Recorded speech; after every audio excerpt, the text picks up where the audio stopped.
Hey, everybody, and welcome back to another Bible time. Now, I am going way out of order here because I left off at, I think, Isaiah chapter 8, but I decided I want to jump around. And in this video, we're jumping all the way to the end of Isaiah.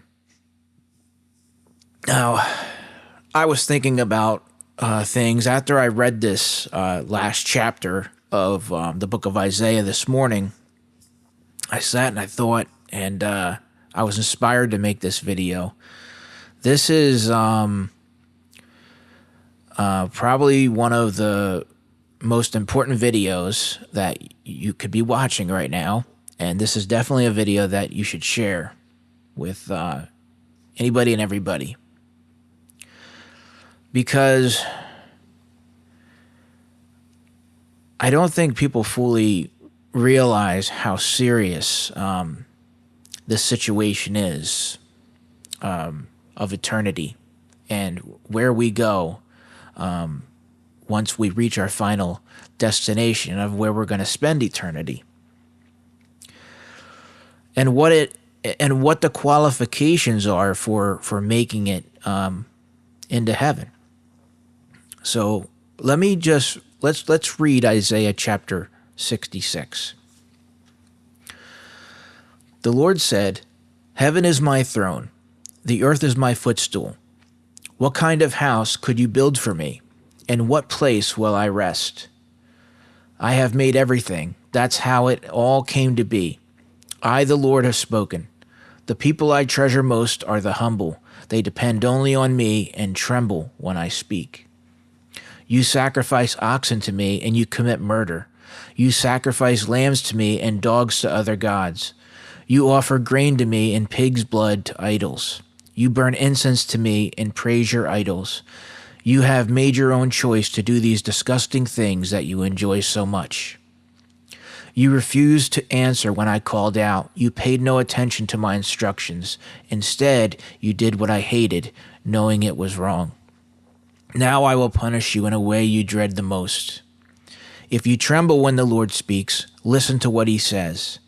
Some of your own people hate and reject you because of me. They make fun and say, 'Let the Lord show his power. Let us see him make you truly happy.' But those who say these things will be terribly ashamed. Do you hear that noise in the city and those shouts coming from the temple? It is the Lord shouting as he punishes his enemies. Have you ever heard of a woman who gave birth to a child before having labor pains? Who ever heard of such a thing or imagined it could happen? Can a nation be born in a day or come to life in a second? Jerusalem is like a mother who gave birth to her children as soon as she was in labor. The Lord is the one who makes birth possible, and he will see that Zion has many more children. The Lord has spoken. If you love Jerusalem, celebrate and shout. If you were in sorrow because of the city, you can now be glad. She will nurse and comfort you, just like your own mother, until you are satisfied. You will fully enjoy her wonderful glory. The Lord has promised, I will flood Jerusalem with the wealth of nations and make the city prosper. Zion will nurse you at her breast, carry you in her arms, and hold you in her lap. I will comfort you there, like a mother comforting her child. When you see this happen, you will celebrate. Your strength will return faster than grass can sprout. Then everyone will know that the Lord is present with his servants, but he is angry with his enemies. The Lord will come down like a whirlwind with his flaming chariots. He will be terribly furious and punish his enemies with fire. The Lord's fiery sword will bring justice everywhere on this earth and execute many people. Some of you get yourselves ready and go to a garden to worship a foreign goddess. You eat the meat of pigs, lizards, and mice, but I, the Lord, will destroy you for this. I know everything you do and think. The time has now come to bring together the people of every language and nation and to show them my glory. By proving what I can do, I will send the survivors to Tarshish, Pul, Lud, Meshech, Tubal, Javan, and to the distant islands. I will send them to announce my wonderful glory to nations that have never heard about me. They will bring about They will bring your relatives from the nations as an offering to me, the Lord. They will come on horses, chariots, wagons, mules, and camels to Jerusalem, my holy mountain. It will be like the people of Israel bringing the right offering to my temple. I promise that some of them will be priests and others will be helpers in my temple. I, the Lord, have spoken. I also promise that you will always have descendants and will never be forgotten, just as the new heavens and the new earth that I create will last forever. On the first day of each month and on each Sabbath, everyone will worship me. I, the Lord, have spoken.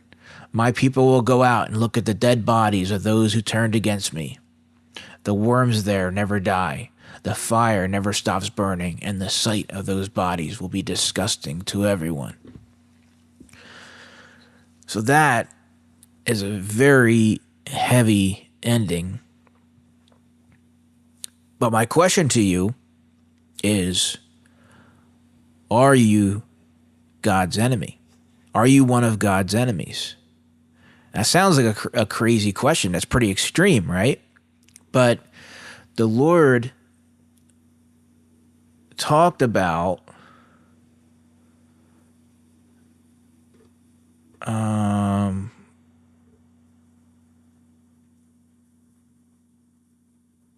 right here. Isaiah chapter 66, verse 17. Some of you get yourselves ready and go to a garden to worship a foreign goddess. You eat the meat of pigs, lizards, and mice, but I, the Lord, will destroy you. So it's talking about idolatry, but as we've, I think, discussed in the past, idolatry can be just about anything. It's putting anything before the Lord.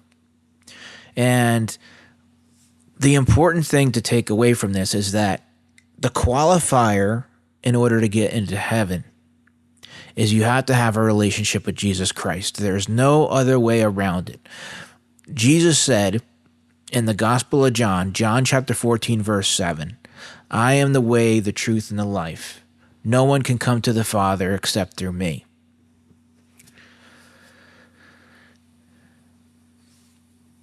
There is no other way about it.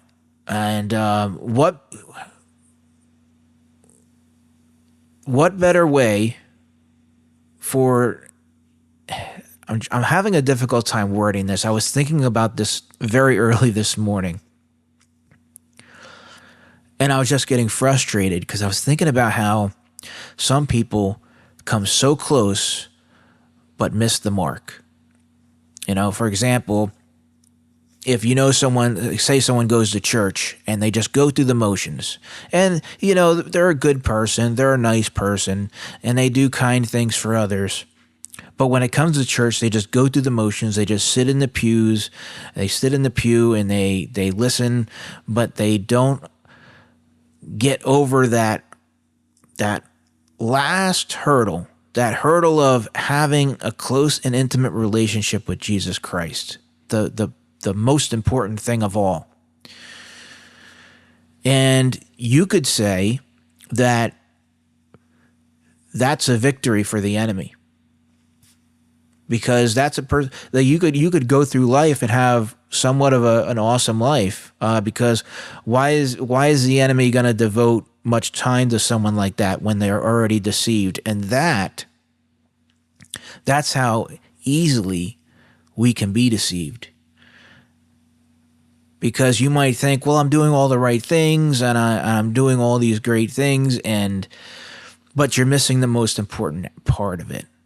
Because as we know, you cannot get into heaven by works. Now, as the book of James says, works is evidence of faith, but it starts with faith. You have to have faith in Jesus Christ. You have to have that relationship with Jesus Christ. And the results of that will be works. But having works without that, we can never be good enough. You can't be good enough to make it to heaven based on your behavior, because we're all sinners that fall short of the glory of God. So don't even try to get to qualify for heaven based on that. You can't say to yourself, well, I'm a good person for the most part, or, well, I'm better than that person. First of all, those are weak arguments. And secondly, these people aren't going to be standing next to you when, the Lord is facing you and taking an account of your life. Oh, there's so much I can talk about with this.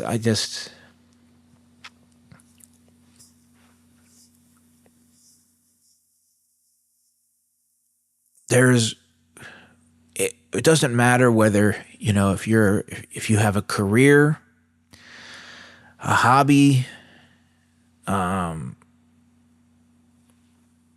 vice, addictions, all these things can be they can be idolatry. They can be idols if they come between you and the Lord. So every time you read the word idol in the Bible, replace it with something that you put on a pedestal, something that that takes up a lot of your life. Now, it might not be that for everyone, but the important thing is to evaluate ourselves. Evaluate your life. What are your priorities? When you think about your priorities, that's the quickest and easiest way to find out if something is perhaps a possible idol in your life. Priorities. What are you prioritizing?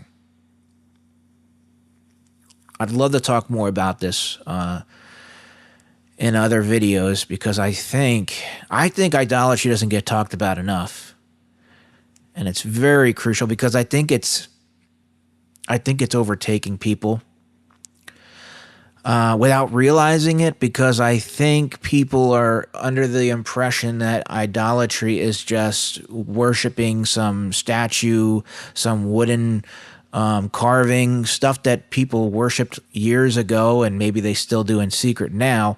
But idolatry is much, much bigger than that, and it very easily creeps into our lives, and it's something that we should definitely keep in mind. And if you have any questions about idolatry and you want to talk a little bit about it with me, feel free. Reach out to me. I'd love to talk with you about it. All right, well, I'm going to wrap this up, and I'll see you guys in the next video.